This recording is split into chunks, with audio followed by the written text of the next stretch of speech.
from my last Journey video, I thought I had everything fixed. So I put everything back together, took it for a test drive around the block, and everything went fine. So the next day, I took the bike to work, and everything ran fine for the first 15, 16 minutes, and then I started losing RPMs, and it got to the point where it wouldn't get above like 4,000 RPMs. I couldn't get it past like 40 miles an hour.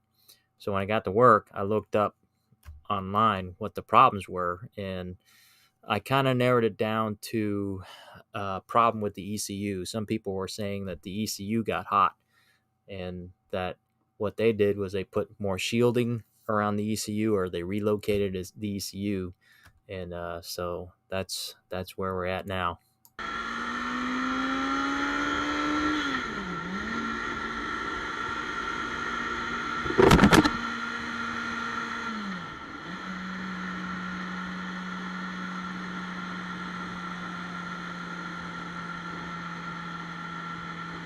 So far, so good.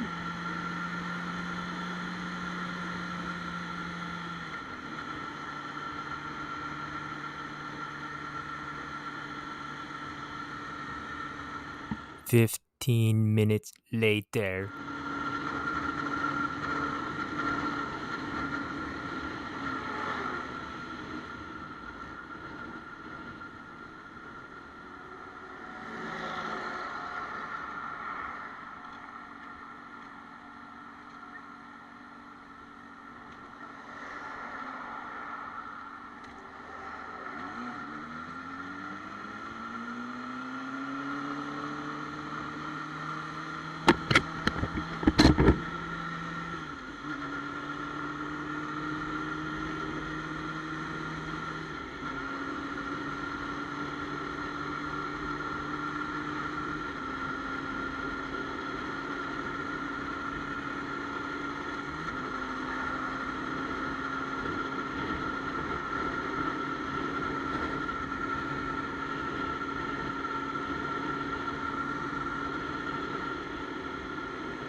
This is a 2007 Kawasaki ZX6R Ninja 600 blah blah blah, and I was having problems with it bogging when it got hot, meaning that I couldn't get above 4,000 RPM when the engine heated up. And the reason is, right here is the ECU, electronic control unit, and right here is the exhaust pipe that comes out right here. So right here, exhaust pipe, and the ECU is right there. So when it gets hot, for some reason, the ECU bogs down, so I've been told. So what I got to do is pull the ECU out, but on the 2007 model, it is under this bracket, and I was able to get the bolt out from this side, but there's a bolt, you can see the nut there, the bolt is there, and I'm not sure how to get it out. So given that I've got to get the ECU out to raise it, to get it away from the heat, or maybe move it somewhere over here to get it away from the heat of the exhaust pipe, I'm gonna have to cut this nut out so I can get this whole bracket off. But yeah, Kawasaki, you didn't design this very well. Well, apparently there was no bolt here, but it was wedged pretty well in there. So but it did help that I cut this off so I could get the wires out of the way. But yeah, I mean, I don't know how you are supposed to pull this thing out of here at all without completely taking the fender off. I mean, I pulled this little guard off. That didn't help. But yeah, it won't slide out. This bracket, you know, it's got these ears on both sides, so you can't go sideways. And it's got, you know, this thing in the way, so you can't go forward. So I don't know how in the world anybody, you know, without going from fully unassembled to assembly to get that in there. But if you have a 2007 Kawasaki ZX6R, this is how I had to get the ECU out.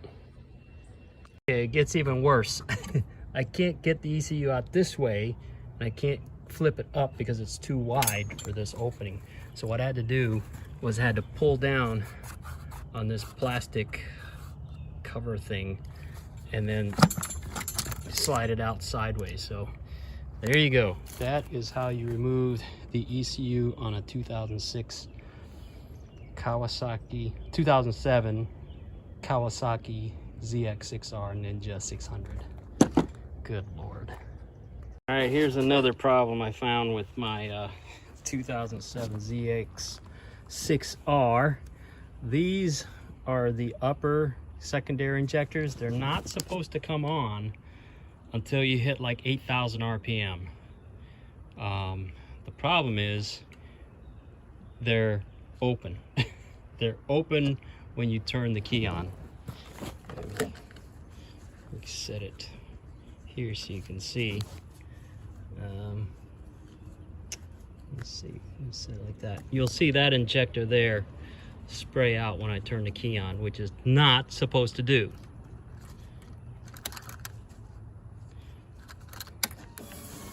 See that? That's the prime, and it's spraying like crazy. So something is wrong, that it's giving too much fuel. So it's bogging the bike down, but also when it gets up to high RPMs, it bogs, because I have to disconnect these to get the engine not to flood out. So more troubleshooting. As it turns out, I was cleaning up around the bike, and I noticed that there was a white wire that kind of went to nowhere. So I followed it, that was hooked up to the battery, and I was wondering where it went to. So I followed it, and it went underneath some electrical tape. So I peeled back the electrical tape, and it was twisted onto all the injector wires. And what they did was they peeled back the insulation of all the upper injector wires, and they grounded it, and that's what causes the injectors to fire when you turn the key on. So I'm guessing they did that to get more fuel, because the fuel pressure regulator was bad. So they thought that something was going on, that they weren't getting enough fuel, so they wanted the injectors to fire. So that's why the engine was flooding out, because the upper injectors kept firing when you turn the key on, which wasn't supposed to happen. So what I did was of course I took the ground out, and I re-insulated all the injector wires, and now it works fine. But at that time, that was the problem.